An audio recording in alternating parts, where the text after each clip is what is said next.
I'm sorry, Steve. What I was going to say is that leaving aside the politics part of it, what I wanted to understand is that on the one hand, if this whole reset is the way it is, Okay. uh, there will be most of the people looks like have to live in rental properties, and number two, some individuals will own those. That's So correct. so I don't know. that means the how is that going to happen that people will be living only a few minutes away from their job places, where in the whole world there is so much inequality that you cannot do this in the human scale the way we are at the moment. Many communities are, if you went on in the computer and punched up sustainability, I have to give you the whole name. I don't have it. I got the whole printout. It's like 10 different items Mm-hmm. that each community has a opportunity to plug into. And I bet you Burlington's on the list. Reading is. I pulled up the list there weeks and weeks ago.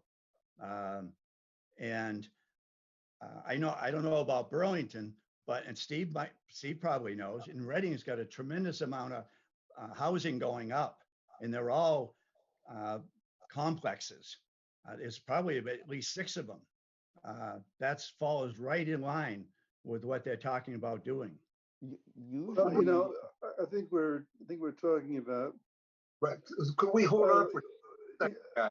on one Uh, hand, we're talking about international organizations resetting. On the other hand, we're talking about state regulations that have been in effect for many years. I can't quote the chapters anymore, but 40B and such, which try to distribute a low income and affordable housing into each community, so that each community has, was it 10% 10%. of uh, affordable housing? I don't see how an international conspiracy has anything to do with It's not a conspiracy. Massachusetts laws, which go back at least a dozen years, maybe a good deal further than that. So I'm a little bit confused. Well, guys, Are you, as are, I said when I opened up, go on the computer when you have a chance, punch in World Economic Forum, and you'll see Klaus Schwab, Karl Schwab from Switzerland talking about this part of this plan and so forth. before we go any further, we're live now. I just want to let people know what it is we're arguing about. Chuck has suggested that there's a something going on under the title of the World Economic Forum, which is an attempt to reset um, The world economy. the world economy, essentially back to, I, I think this is where you're going, but to the ideals of the Communist Manifesto, where uh, there isn't private property. Everybody is basically a part of a community for the common good, and we're debating that right now. So I just wanted the viewers, if there is any, to know what we're talking about. In a moment, I'll give you one of your suggestions, but if you would explain again what it is that you suggested the World Economic Forum was about, that would help everybody understand. What I suggested initially, and I will suggest again, is that anybody take the time to go on the computer, punch up the World Economic Forum, and you can punch in the Great Reset, and you'll get a good idea what's going on, and it may lead you to understand why certain things are happening in this country, as well as why certain things are happening throughout the world. There's a basis for that. And it's going to impact all of us in one way or the other Right. in the next 8 to 10 years and beyond. One of the things you said earlier was that uh, they're creating situations where people won't be able to afford their own homes, getting rid of private property. Uh, Have any of you heard of BlackRock Investments? I think I've heard the name. I don't know anything Well, about it. they're the largest private uh, money manager in the world. They're worth over $9 trillion. Two of their executives are part of the Biden administration. Um, but they're going around buying property in different parts of the country.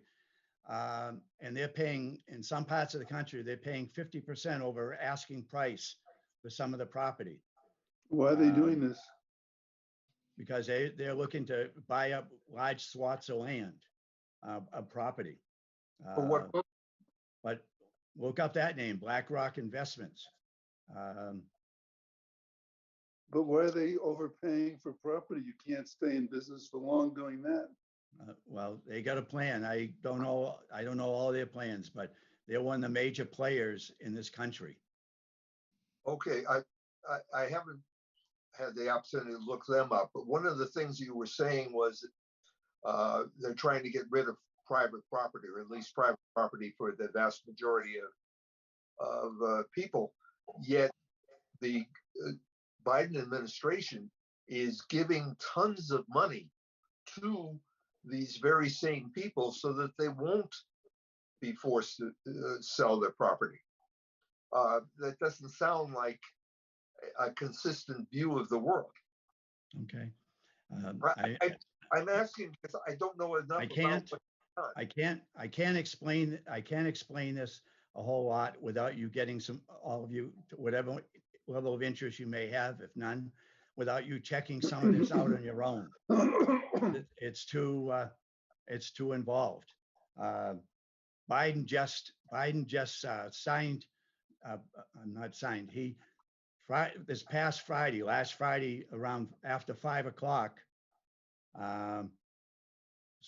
put in place some other things that hasn't been reported on, because many times politicians will put these things out late afternoons on Fridays because most people aren't paying attention.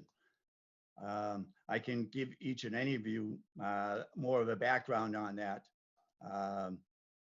And I wasn't prepared to do all of this tonight. I'm just trying to get as many people at all that I can talk to, just at least for your own sake, to look into this, because it's not a game. It's not a game to these people that are involved. Okay, So what I was economic forum, and I see three different references. One is Wikipedia, one is something called WEF definition, and the third one is World Economic Forum by 2:30 you will own nothing. That is that's how you look it up, but it's the website is actually humansarefree.com. Well, I don't know what's. Yeah. You sounds like you're pretty close to being in that site. If you're in World Economic Forum, I forget what else you said. But the one that you seem to be quoting from doesn't have anything to do with the other two references. Wikipedia is not something that we should really count upon in many ways. I recently saw one of the co-founders, and he says he's very disappointed on Wikipedia's direction, and not to count upon much of the stuff they say. Well, yeah, but it's a compilation of information that I'm not going to debate you on that. Point. And I try not to use it as the ultimate reference, but it's a good start point. There's got to be at least 50 videos on World Economic Forum and different people talking all over the world. World Economic Forum has its own website, but I forgot what it is called. They have a lot of information, and I had actually looked into what Chuck had told me a few earlier about this, and I could not find these kind of phrases in there, but I have to go back and check again.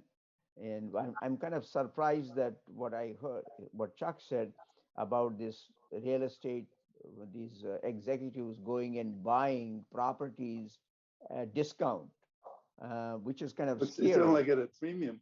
At a premium. A at, premium.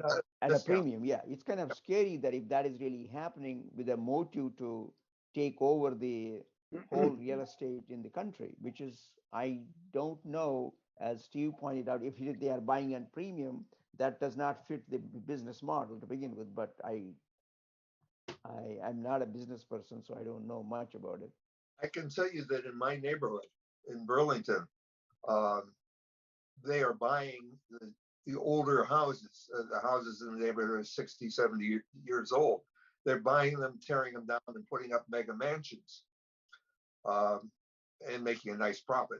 They're offering a tremendous amount of money to people like me, uh, if I would sell the house. So maybe that goes along with what Chuck was saying, but they're not holding on to it.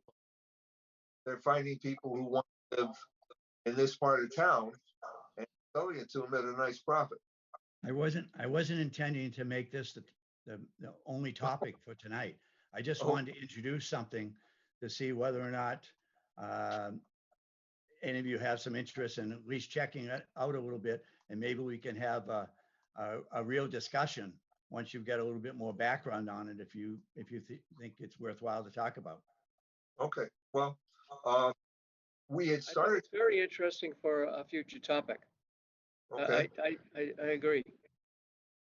Well, why don't we put it on the schedule? Maybe next month or the month after.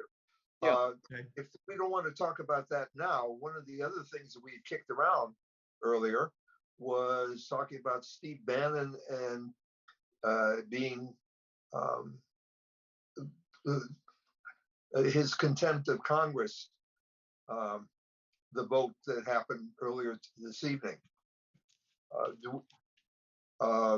One of the things that we were kicking around there was, what does it mean? Who is Steve Bannon? Why is he important? And why does he think he can get away with ignoring Congress of the United States when they ask him to, when they tell him to come in and testify?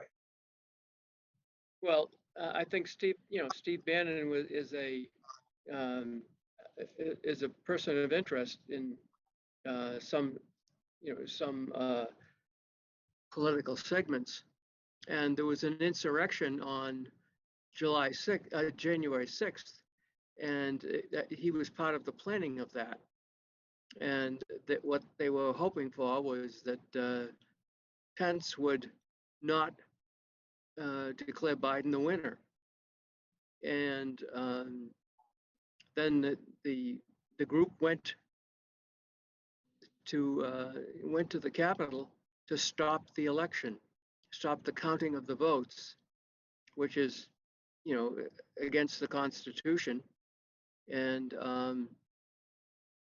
there was an insurrection, and I believe that there should be justice for the people that they have, and it should be 15 years hard labor. But that's just my opinion. Yeah, I do know that the day before the insurrection, um, Bannon was recorded on media saying that the next day um, would have dire consequences, that there would be extreme violence the next day.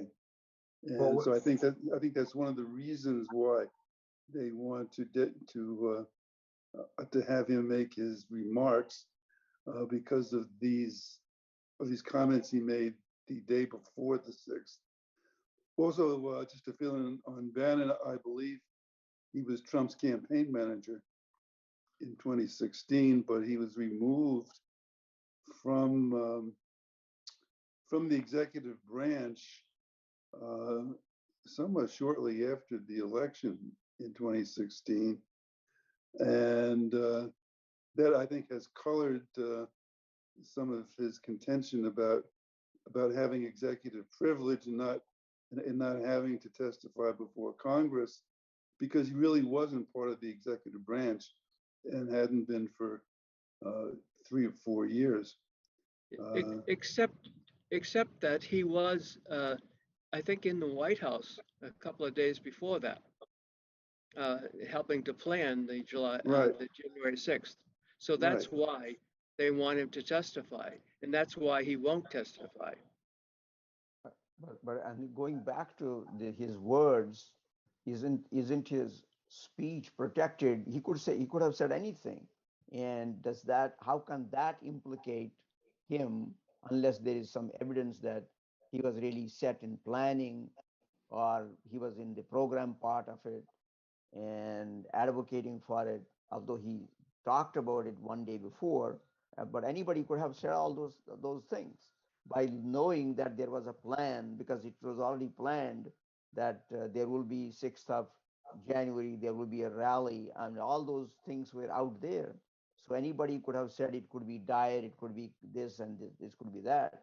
And so that's that part. But unless we know, unless there is something background, that's what the Congress wants to dig up, then Congress has a case, I guess.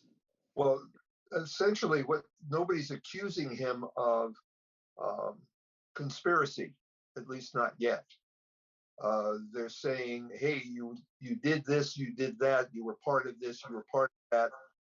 Um, what what's going on? What was happening? Who said what to whom?" Um, and it may turn out, and if I were Bannon, I would take the fifth. But it may turn out that he did, in fact, be involved. I know there's some discussion that January 6th was just a bunch of tourists who left turds in, in the halls of Congress, and etc. But we do know something which absolutely had to require advanced planning, and that was there was a gallows that they brought in to the area in front of the Capitol. You don't, at least no one I know, can put together from scraps on a fairly clean lawn enough information, enough stuff to build a identifiable gallows. So somebody came with the understanding they were going to at least threaten, if not actually hang somebody. Others came I got to, here. Hmm? I got to interject here. Um, First off, as far as Bannon, he's not, I'm not necessarily a big fan of Bannon's. I don't know enough about what's going on currently about it, but he's not doing anything illegal. He's taking his constitutional rights to be represented and going through the court system and so forth. So he can't, he's not doing anything outside of what he's able to do. The other Actually, thing I want to point, one at thing, least, let me respond to that one thing, and then you can go back. And that is, when Congress says come, you can say, I ain't going to testify, but you really should come. And saying, I won't come, and he's blaming Trump for it because he says Trump told him not to go because of executive privilege. I'm sorry, continue, Chuck. the other thing I wanted to mention, I think it's curious that two of you mentioned this as being an insurrection. Again, I don't think it was, I don't believe it was the right thing for this to have happened, and what went on there and so forth. But the FBI has not called it an insurrection. And so for people to call this an insurrection, I think you're taking a step and letting the media feed into you. I misspoke. FBI is not saying I that. should have said an attempted insurrection, because No, whatever. it wasn't was not an insurrection, but they tried to make it one. They tried to stop an election of a president, but that's constitute and go against the U.S. Constitution. Those people who voted against uh, uh, who helped those people should be banned from public office for the rest of their life. Some people, That's it. That is in the U.S. Constitution. some people were guilty of doing more than they should have done, without a Yes. doubt, and And they those have to pay a price for that. and those But it wasn't ever. representatives and senators should be banned for the rest of their life from holding any public office, including dog catcher. That's what the US Constitution says. As I said, I think I said maybe last time we talked briefly about this. I'm not sure when. There's supposedly there's about 14,000 hours of video that the FBI is not releasing. I've seen some other video that makes me wonder a little bit more. Why isn't this?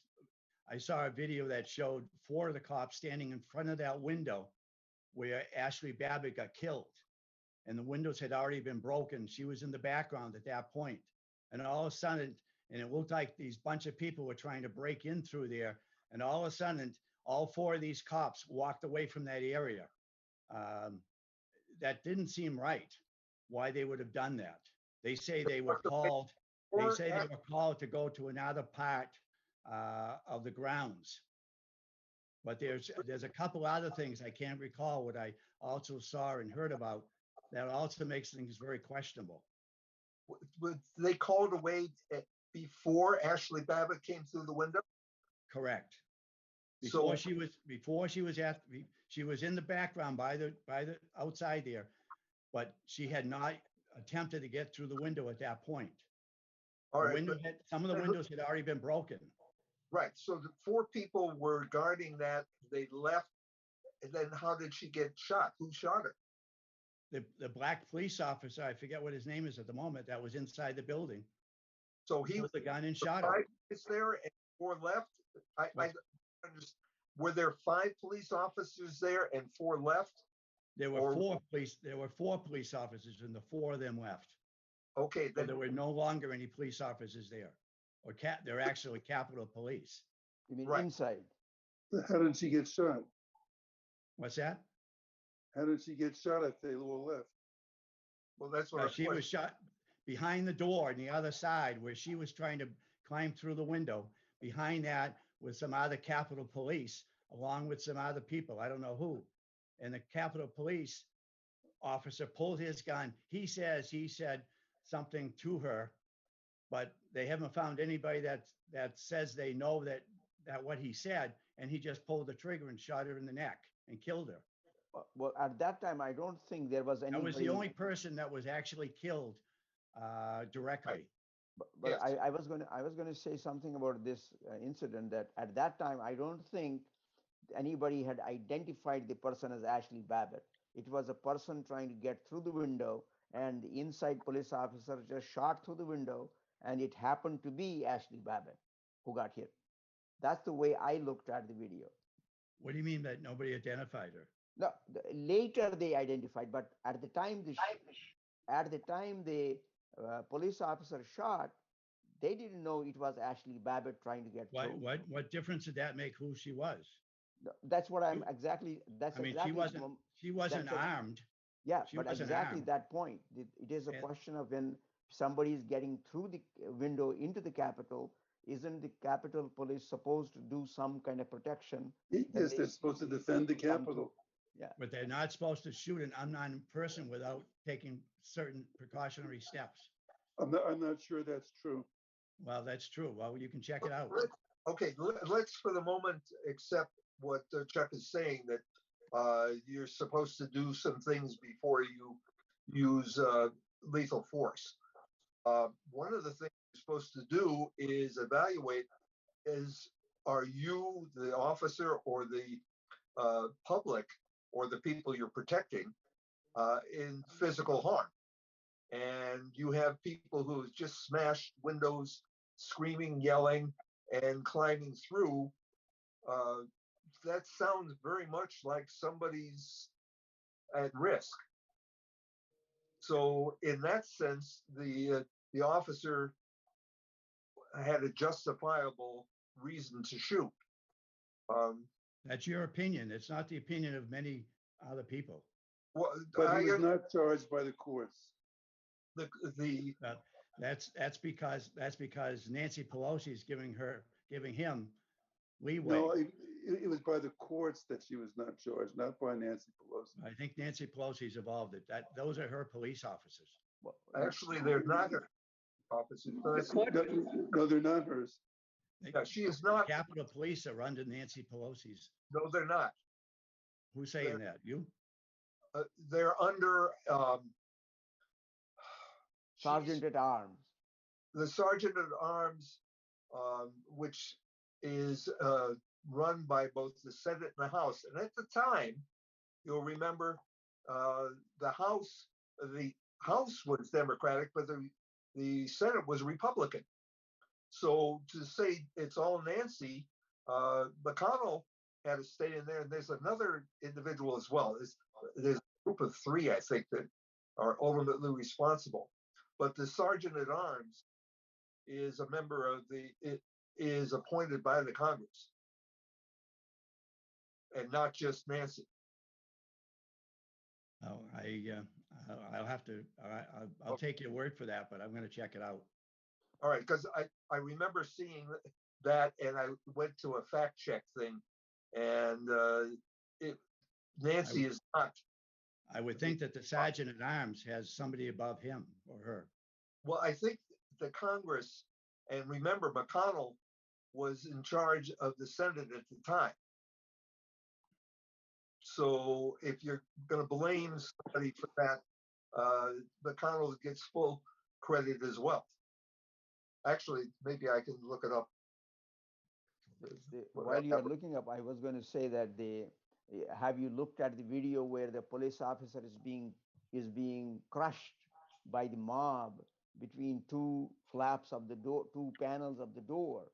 He is yelling and screaming, "Save me!" But people are pushing at him, crushing his head and body.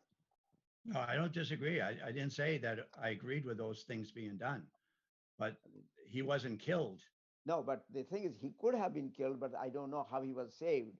That's what I cannot even comprehend the situation under which he was really working at that time.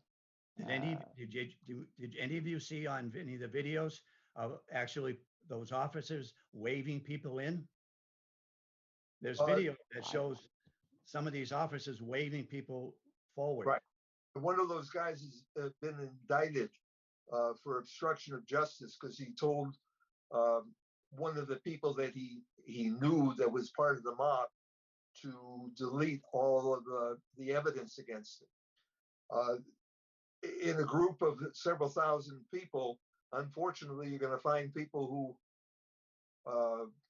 who believe that it's their duty to break the law. One of the things I keep trying to tell people I know that you can't deal with people you don't agree with unless you're willing to find out what's important to them and then find some common ground between what they want to accomplish and what you want to accomplish. We've tried to do that in the show occasionally, and hopefully we'll have another opportunity.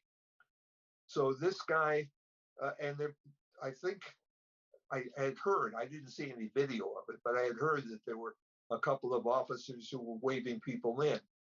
But the vast majority of the officers, the vast majority, were getting beaten to hell with everything that the mob could get a hold of, including American flags. Yes. That was. I know people were being attacked, but I'm not sure I'd go to the extent that you seem to be implying that makes it sound like it was all of the police were being attacked personally. It was over 100 injured. Injured, yeah, and injured by. Again, I don't know how many were there, and I'm not saying that was fine. I'm not. That should not have happened. But there's some funny going on here in some aspects. They should not have gone in the building. What's that? The building was closed to them. They broke windows to get in. They should not have gone in the building. I agree with that. Once they violated the law by going into that building, they deserve anything that happened to them, including being shot to death. I can't understand why only one person was shot to death. I think it should have been 40 or 50. I think that's a shame. I think it's a shame, Paul, that you would think that. Yeah, It was out of control. Did you watch it? I watched the whole thing. I I couldn't watched it too. believe it was happening in the United States. I couldn't I either. couldn't believe it. But but you're talking about shooting many people who have no weapons Who at had, all. who had every right to violate the United States Constitution and should go to jail. And by the way, there were weapons there. They were heavily armed. There was not. Some were FBI, the FBI said there were no guns I didn't say guns. taken. They were armed. They had implements of destruction, and it was not. And guns are not the only thing that you can hurt people with. I'm not disputing that, but I'm saying I just want to make sure I clarify that it wasn't guns. Not that we know I don't of. believe that. I A lot of don't them believe had what? guns. A lot I- of them had guns, and they came with them. They had them at the rally, and they came to the Capitol with them. The FBI said they recovered no guns. I think we are That- we are that- we are actually Well, quibbling there's on a the difference minutia. between having them and recovering them. keep in mind, no one was arrested at that point in time. So there was no way to tell whether there were no guns there because nobody was arrested and searched. Personally, I think at this time we should switch to a different topic. I agree. I'm not saying, I think we're going to go just around in circles at this moment. I think we should, but- should come back on this Yeah. at some point, but I think it's time to move on to something else. Yeah, but I was just going to add that without going into the minutia, the bottom line is still there, that there were people who tried to get into this Senate and Congress and try to change the outcome, and that is without going into any of the details. So that's what Chuck is agreeing as well, that they should be punished who were trying to break the law. With But that, I'm again, going to stop. not everybody was trying to be destructive. Yes, that's what the law people should determine that. But if you have 5,000 people there and definitely hundreds of those people were destroying property, attacking the police, Okay, I agree. at I least agree saying with they that, but wanted again, to we're hang going around circles here. vice president. So the idea that that it was just a few is wrong. There were a lot of people. Interesting to get away from whether in fact this was a mob or an insurrection or whatever. One of the things that that I found interesting, and we'll get off the topic in a second, but there was a memo that was written by legal staff that was trying and was shown to Pence, saying, "Okay, Pence, you don't have to certify this election. If you don't certify it, then what we can do is we can throw it back to the House, and the House will vote to do Trump as president."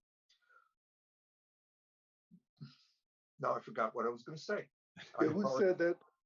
And Pence refused.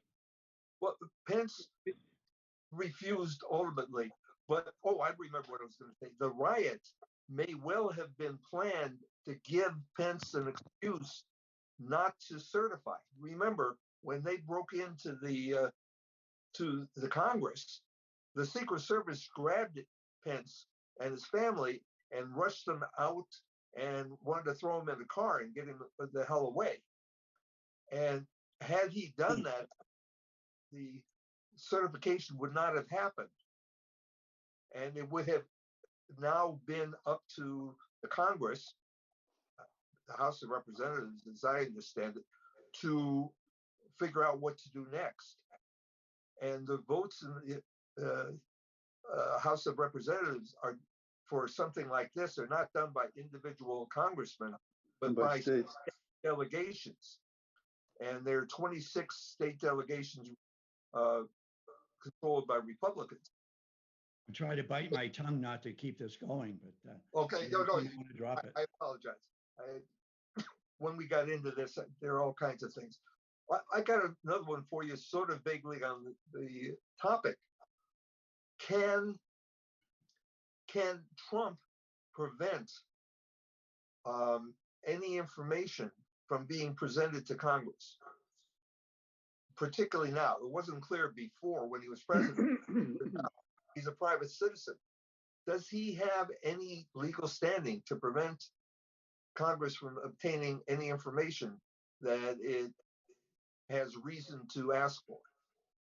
We can discuss what the reason would be later. And I think a corollary would be, well, who would make that decision? Is that Supreme Court? Is that Department of Justice? Well, Is that the Ultimately, sitting the president? Supreme Court. Hmm? It's the Department of Justice that would do it, and then that no matter what the verdict was, it gets appealed and eventually to the Supreme Court. I think that's what's going to happen. Unless he had already, unless he had on the date that that the meeting happened, declared it as a what is it? What is the word? You would just what are we talking about here? Confidential? The insurrection? No, Trump's ability to declare data as Executive privilege. Executive privilege. Exactly. Unless he declared it executive privilege at the time, he couldn't do it, after the fact. Actually, it's not even clear that he can, having done it initially, he can He maintain wasn't it. president. Right, He but would have had to do it on that day, at that Right. time. if he had done it then and then Biden said no, there's no privilege involved, I think that would have overridden whatever Trump had decided to do. Right, But he can't do it now because he's not the president. Only No, the president can do that. But if the president, this past president holds papers in a private library, is that also is that also susceptible to be searched, or is it not? It's just the papers that are in the repository that the government has. The Library of Congress is what you're talking about. The archives. A court can go into anybody's house with and seize papers if there's if a judge approves a warrant for it. So unless you get into a constitutional issue as to whether the Congress has any right to do anything to a former president, I don't understand that there would be any kind of privilege. He's now a private citizen. What I was saying was he has to declare it executive, and then those papers are supposed to go. Every paper that the president touches is supposed to go into that library. He's not supposed to take things. Not supposed to take things away. Right. It's everybody. Everybody in government cannot destroy any information. They're required so that if at some point in the future somebody wants to know what happened and why, they have documentation. Right. What I was saying was that he has to declare those papers that are presumably in the library as executive privilege papers as opposed to other papers. He has to declare it at that time. He can't just declare it after he's left office. Suppose this doesn't involve papers. Suppose we're talking about testimony. I mean, we have a number of people who have been subpoenaed who were part of the administration. And I think the question is, can they be subpoenaed? And does executive privilege pertain to them. I don't remember the names, but there were 3 people who have not yet agreed to provide testimony. I think it's an open question as to whether or not executive privilege does work for them. What was executive privilege? Was it written down and then submitted? I don't know. Well, man, Because you, if you it's seem like you written want down to and say. submitted, and he said it was executive privilege at the time, then they have something to talk about. If if it was just a conversation, and there's no executive privilege declared at that time, then there is no executive privilege. Oh man, you seem like you want to say something. No, I was going to ask the question actually about the is if it is declared executive privilege, doesn't the current president have the authority to undeclare that or no? I don't know. I wouldn't think so, but only a president can declare it as declare something as executive privilege, and um, in order to declare it, he has to identify what he's declaring. Therefore, he has to write it. They have to write it down, and it has to be. They have to have a transcript. So, I so find that is lost forever from the scrutiny then. I find it interesting that we've talked about 4 subjects. One, I talked about briefly, tried to talk briefly about the Great Reset. Then we talked about Steve Bannon with the Trump connection, January 6th Trump connection, and now we're talking about the other thing. Sounds like to me that you're all really still wound up with Trump. Yeah, I got an Well, article here. it's basically all the same Article topic. here about laptop cover up on Hunter Biden. How we're talking about the Biden family a little bit and what great things they're doing. I think it would be more interesting and meaningful if we talk about what is it that is going to happen with um, with the Biden agenda. I know Build Back Better turns out to be an older term than I was aware of. Is there something you're afraid to talk about the laptop? What little I know about the laptop sounds very, very fishy. Sounds very fishy. Like must be Russia involved.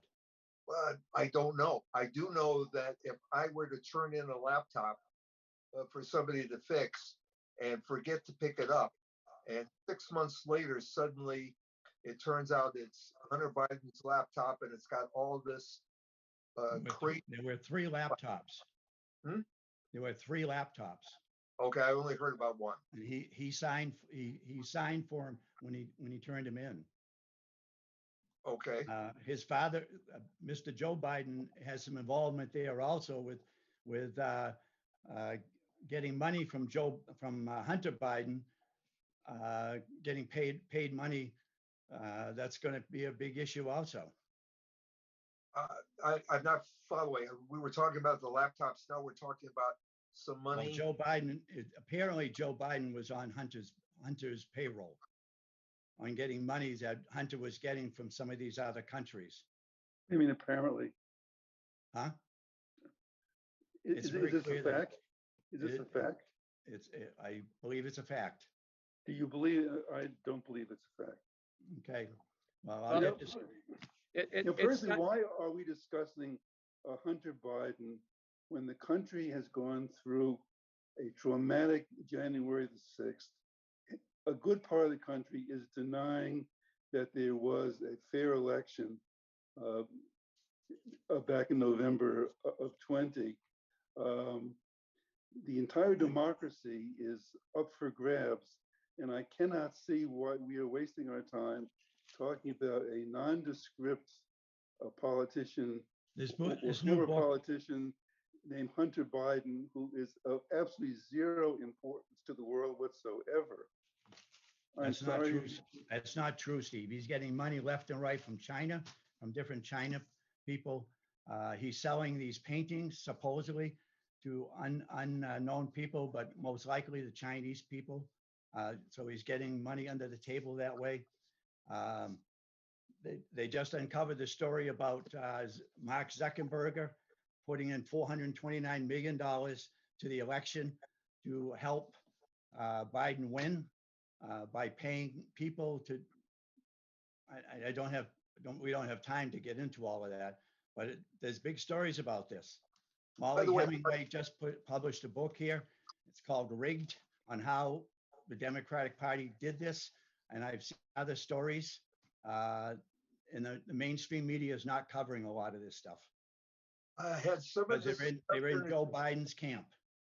has some of this stuff been adjudicated in court? Because a lot of the fraud and other claims went to court and were thrown out because there was no evidence. There were claims, but there was no evidence. So I'm just wondering, is this one of the things that went to court or not? Not in the way this was handled. I'll have to get you a copy of some of this stuff because it's just hard to explain in a brief amount of time. But Okay. you're missing the picture on a lot of things. I'm All right. in a lot of ways because you're biased. That's all I can say. I just feel all you various degrees of bias towards your side. I will accept that I'm biased. I want to clarify something. We were saying earlier that you claimed that Nancy Pelosi was responsible for security. In fact, the story is that the House Sergeant at Arms reports to the Speaker, Nancy, the Senate Sergeant at Arms, which reports to the Majority Leader, which at the time was McConnell. McConnell. So, and the Sergeant at Arms is part of the overview that controls the Capitol Police. So the idea that Nancy Pelosi was responsible for security is not correct. She was part of the management team, executive team, but she was not individually responsible. I'm sorry. I actually was able to look up one of the things we were debating, so I wanted to pass it along. Thank you. I'll give you one of the topics I had originally been thinking about talking about, which sort of vaguely ties into what we've been debating this evening, but hopefully is a little less contentious, is the idea of responsibility. Last month, we talked about freedom. And what is it? How do people interact in a free society, et cetera, et cetera. One of the things that we sort of vaguely mentioned at that time was the idea of responsibility, that you have responsibility to your fellow man, to your family, to others. How do you guys see that interacting with the concept of freedom? The ability to do what you want when you want. Obviously constrained in a variety of ways, including the idea that jumping off of a 100-story building and trying to fly, because that's what you want to do, there are limits, and you suffer the fact that you splatter on the sidewalk when you land.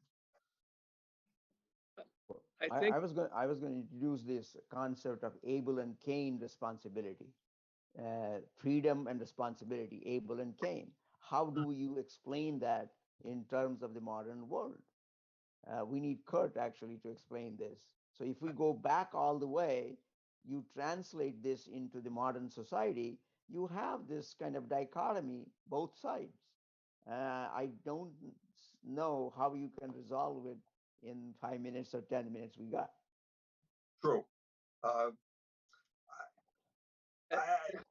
As far as jumping off the building, I think you should be free to jump off the building and kill yourself so long as you don't land on somebody else. At that point, you're guilty of hurting somebody else. So Now, do you have your responsibility to try to stop that person from jumping off? I think there's a case could be made for that. There were a couple of cases with young people where the woman encouraged her boyfriend to commit suicide.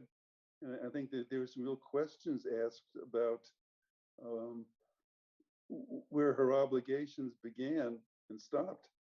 Um, I think there were two different cases, weren't there?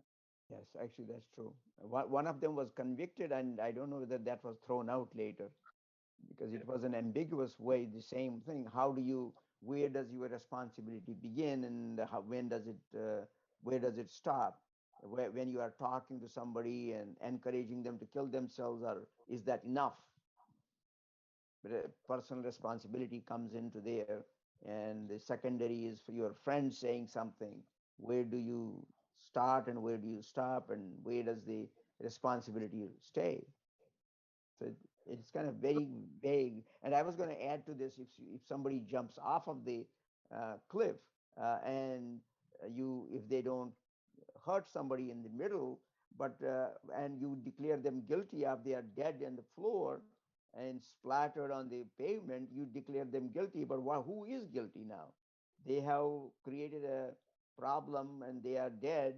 Now you declare them guilty, but who is going to pay? Well, it's The current against state. attempt suicide in most states.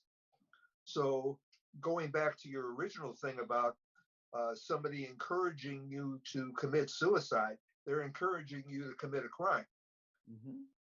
So eh, I, I personally don't think it should be against the law to commit suicide, but that's neither here nor there. It is the law, and if you encourage somebody to do it, you're encouraging somebody to commit a crime, which is in a sense conspiracy.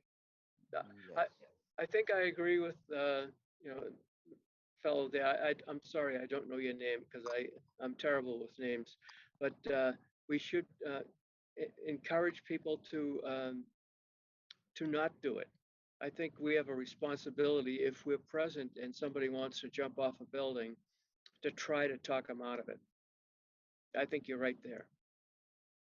What about this? What about the story that was in the news today or yesterday as well about the woman that was raped on the train in Philadelphia? 10 people watched. Many of them were videoing it on their phone. No one called the police.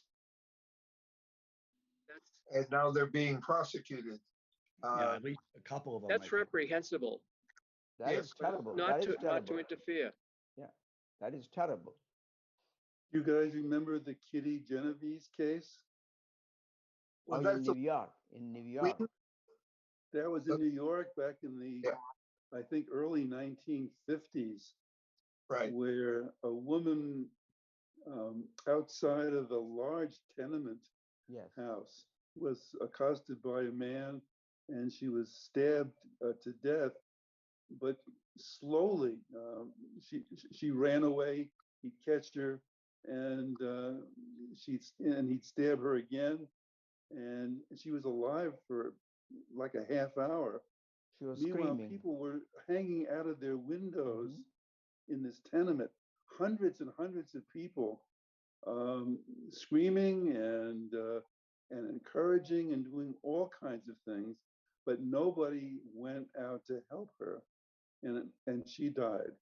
And so that was the famous Kitty Genovese case, Hmm. and the world was horrified. But it's only been repeated over and over again, and the subway incident is just the most recent manifestation of that. It's part of human nature, and but Robert, I'm not sure that's what you were talking about with freedom. I think you were talking about the freedom to do whatever you want to, even though you're part of society, of extending the Second Amendment. I mean, what does life, liberty, pursuit of happiness really mean? Of course, that's the Declaration. Um, and can you do whatever you want to as part of society? I think that's a major issue. And I Well, think Americans tend to take a very liberal view of their own freedom and what they're entitled to. But if you're going to be part of society, I think you really have obligations, like not screaming fire in a movie theater. Um, and in today's world, it translates into being vaccinated or not being vaccinated as part of a pandemic. It's the same issue. And I think it's worth discussing it in those terms. Do we have a right to say, no, I don't want to be vaccinated? I believe we do. I've been fully vaccinated, but I think a person has the right to say, no, I don't want a foreign substance put in my body that is not 100% plus proven. Well, I think that's their right. yeah. If you remember from last time, we basically agreed that the person has a right not to do it, but then there are things they give up because they didn't do what's necessary. So if you aren't vaccinated, or if you're sick, you give up the right to go and do whatever you want out in public because you're infecting other people. Responsibility. So if you choose not to get vaccinated, an alternative might be to wear a mask because What if somebody, you're likely to spread anything you may have picked up. Or frequent testing. Or frequent testing is, I don't think, is a great solution to the problem. No, but it's a possibility. Yeah, what about but, what if somebody's had COVID and they have immunity now? they have probably, according to the research that people have done, their immunity is somewhat less than the immunity from the vaccine. I don't understand why. I've heard it's about 27 times better than the vaccine. Okay, I don't know if there are data to prove that actually. We do know that once a person gets sick, they do develop immunity, but depends on what the organism is. And unfortunately, given the RNA viruses mutate very fast, so you are more likely to become susceptible given the mutations, although you might have had earlier COVID.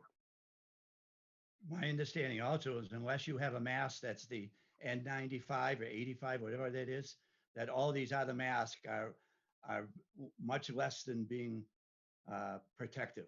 One comment about N95 is unless N95 mask is perfectly fitted, it is of course no use. We are better off with a surgical mask than N95 mask that is not fitted. I've seen a number of doctors say that's not true. Well, I've seen a number of doctors that said that's not true. But this is what we do usually. We get the N95 fitted to make sure it is for the particular person. but again, Chuck, obviously, demonstrably, if I'm wearing a mask, I'm less likely to be spreading whatever, including any bad breath I may have, to the outside environment. Air will come out, obviously, but it's going to stay around me and not be spread into the rest of the room or the rest of whatever. So it's better than just walking around or yelling and screaming at a ball game. So if I'm not going to, and oh, by the way, if I was sick and I now have immunity, I may not know I was ever sick. So I don't know that I have immunity, number one. And number two, we know there's a certain amount of waning of immunity. That's why the booster shots are becoming accepted as something you need to do. But the key to the whole thing is when I do something that affects you, it limits my freedom because it limits your freedom. When two freedoms come together, there has to be some negotiation, some way of figuring out how do we do this? Do we separate so that we're not interacting with each other anymore? Does one person dominate the other? Or do we go to some court, whether it be a judge or Omanon, who's a good impartial person, to Okay. figure out how do we handle this situation? That's, I think, where the responsibility comes in. And the mask and the in dealing with the with the vaccines, etc., is just a convenient example. Being declared as an impartial person, I must add this, that the the whole notion that this is these old farts has been possible because of the advancements in hygiene, advancements in vaccinations, advancements in medicine. Otherwise, people used to die when they were in the 40s or younger, actually, for that matter. So I, you have to see that we have freedom, but at the same time there is a responsibility with that goes with it, and we have been accepting that responsibility over these about what 100 years or so to increase our longevity.